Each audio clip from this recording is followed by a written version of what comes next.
स्वागत है आपका एचएज एडुकेशन हिंदी में। इस वीडियो में हम लोग ह्यूमन रिसोर्स प्लानिंग के ऑब्जेक्टिव्स को पढ़ेंगे और साथ ही साथ ह्यूमन रिसोर्स प्लानिंग के लिमिटेशंस को जानेंगे।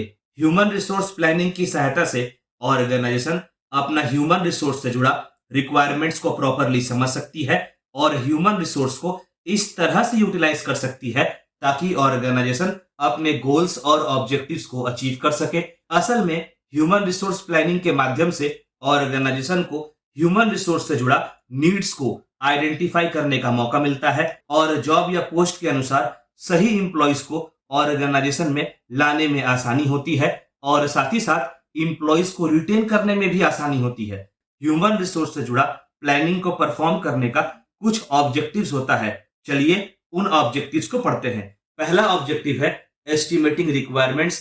ह्यूमन रिसोर्स से जुड़ा प्लानिंग को परफॉर्म करने का one of the main objective होता है ऑर्गेनाइजेशन में कितने वर्कफोर्स की आवश्यकता होने वाली है उसे एस्टिमेट करना। जब रिक्वायरमेंट का एस्टिमेशन किया जाता है तब यह देखा जाता है कि बिजनेस कितना ग्रो करने वाला है, क्या ऑर्गेनाइजेशन मार्केट में एक्सपेंड करना चाहती है, मार्केट में कौन सा टेक्नोलॉजी अवेलेबल है या कौन सा टेक्नोलॉजी आने वाला है, या यूं कहें कि आने वाले टेक्नोलॉजी का क्या प्रभाव रहने वाला है आदि। बिजनेस का ग्रोथ और ऑर्गेनाइजेशन का मार्केट में एक्सपेंशन को इसलिए एनालाइज किया जाता है क्योंकि इस सिचुएशन में काम ज्यादा होगा और ज्यादा काम को परफॉर्म करने के लिए ज्यादा वर्कफोर्स की आवश्यकता होगी। बदलते समय के साथ टेक्नोलॉजी में भी अपग्रेडेशन होता है।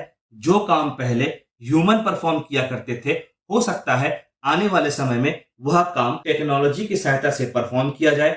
इसलिए भी ह्यूमन रिसोर्स प्लानिंग करते समय टेक्नोलॉजी का प्रभाव को भी समझने का प्रयास किया जाता है। जब फोरकास्टिंग एक्यूरेटली परफॉर्म किया जाता है तो ऑर्गेनाइजेशन में काम के समय ह्यूमन रिसोर्स का इंप्लॉइज का शॉर्टेज नहीं होता और जब जरूरत पड़ेगा तो सही स्किल, टैलेंट और कॉम्पिटेंस वाला इंप्लॉय ऑर्गेनाइजेशन के पास अवेलेबल होगा। अगला ऑब्जेक्टिव है acquiring and recruiting talents. Human resource planning perform करने का अगला ऑब्जेक्टिव होता है टैलेंटेड इंप्लॉइज को ऑर्गेनाइजेशन में लाना और रिक्रूट करना। दूसरे शब्दों में कहा जाए तो ह्यूमन रिसोर्स प्लानिंग इसलिए परफॉर्म की जाती है ताकि प्रॉपर स्ट्रेटजीज बनाया जा सके कि कैसे जॉब या पोस्ट के अनुसार क्वालिफाइड और स्किल्ड इंप्लॉइज को ऑर्गेनाइजेशन में लाया जाए और रिक्रूट किया जाए। ह्यूमन रिसोर्स प्लानिंग परफॉर्म करते समय इस बात का ध्यान रखा जाता है कि इंप्लॉइज को ऑर्गेनाइजेशन में लाने का और रिक्रूट करने का प्रोसेस ज्यादा कॉस्टली ना हो।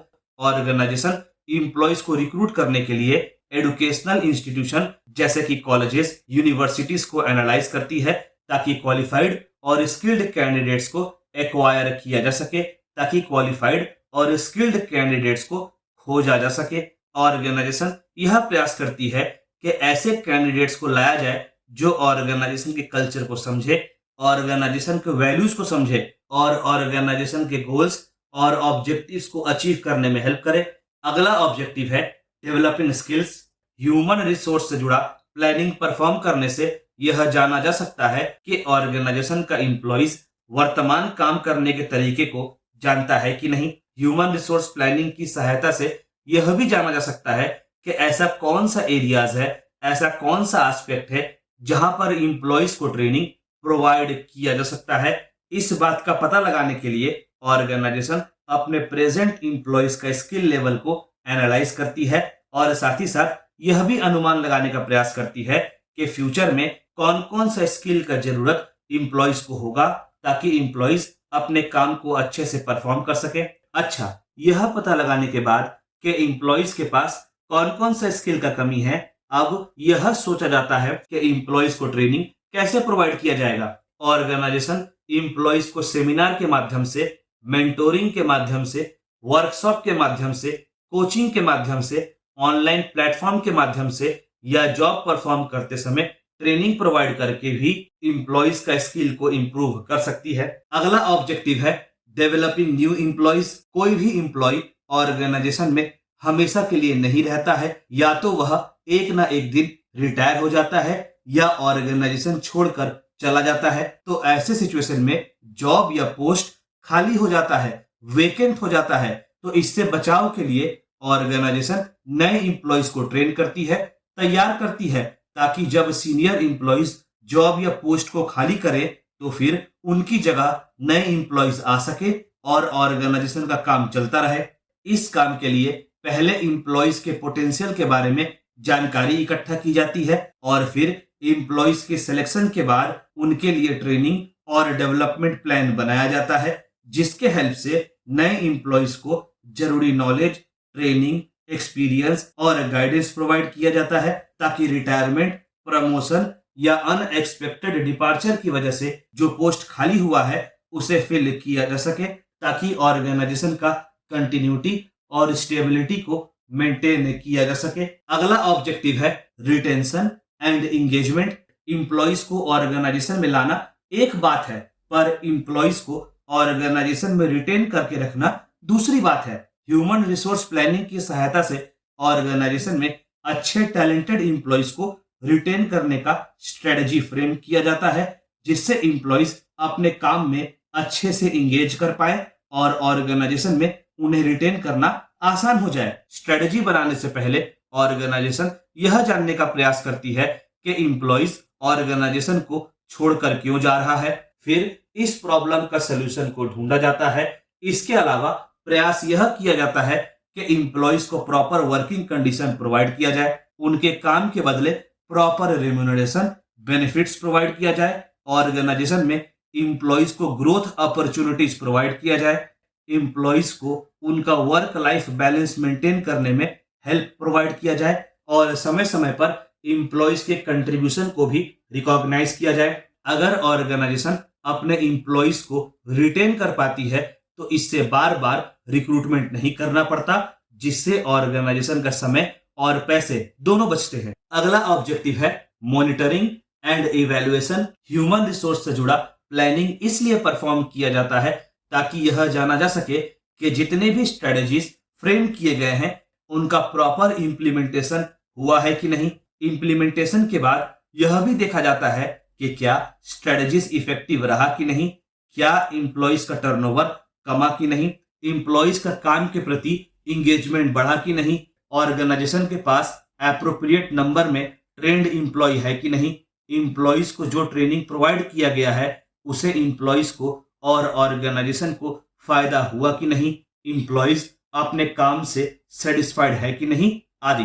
ह्यूमन रिसोर्स से जुड़ा प्लानिंग का रिजल्ट को रेगुलरली एनालाइज किया जाना चाहिए ताकि यह पता लग सके कि प्लानिंग सही से परफॉर्म किया गया है कि नहीं। अच्छा, ह्यूमन रिसोर्स प्लानिंग एक वाइटल फंक्शन होता है जो यह इंश्योर करता है कि ह्यूमन रिसोर्स से जुड़ा सारा एस्पेक्ट्स प्रॉपरली फंक्शन करे।